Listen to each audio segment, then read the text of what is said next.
You are listening to socialtv.co.za with myself, Nokuthula Khwela. In our top stories, Bulletin speaks directly to perpetrator in powerful Dear Abuser campaign and impact of spaza branding on customer value and sales.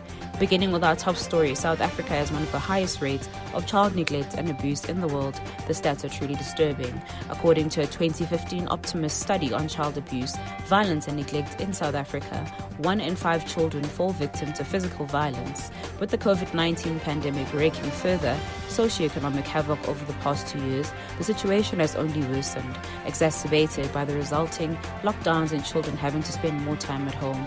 The most vulnerable amongst us are suffering the most. Change is desperately needed, and through the Lion agency, Bulletin has recognized this. More importantly, it has recognized a different approach is required if we are to end the scourge of domestic violence in South Africa. That was the basis of a partnership with Save the Children and a powerful cross-platform campaign that looks set to drive greater awareness of domestic violence in South Africa, with a particular focus on children.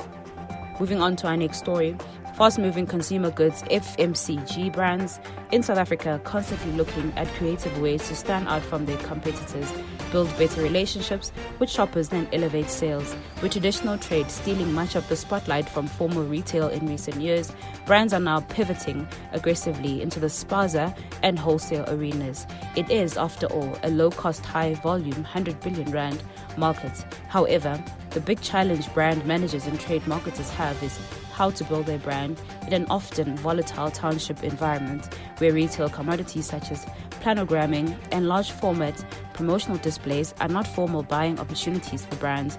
Furthermore, how does one build their brand in an impactful way whilst maintaining sustainability, empowerment, and respect to all stakeholders? Spaza branding is not a new concept, but its popularity has increased with the market's growth and has become a go-to for brands wanting to create a brand presence in the general trade.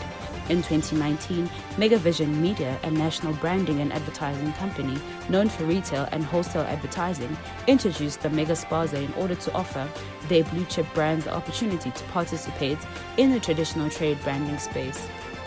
Crystal House South Africa, a non-profit school in Ottery, Cape Town, recently hosted its 4th annual speed interview event where human resource professionals conducted mock job interviews with the school's grade 12 students. The aim of the event is to help prepare the students for the world of work by creating a real-world interview scenario with an experienced professional. All Crystal House's students come from severely under-resourced communities on the Cape Flats, and on the event form part of the school's innovative career development program to help its students find gainful employment in their dream job.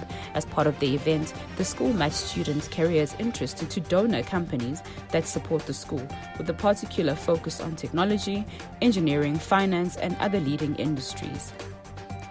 In our final story, when the community members of Nzinga requested assistance with the clearing of alien vegetation to improve access for their livestock for grazing purposes, the SAPI WWF partnership saw this a great fit for the work being done in the Umkomazi catchment to improve water security in the area.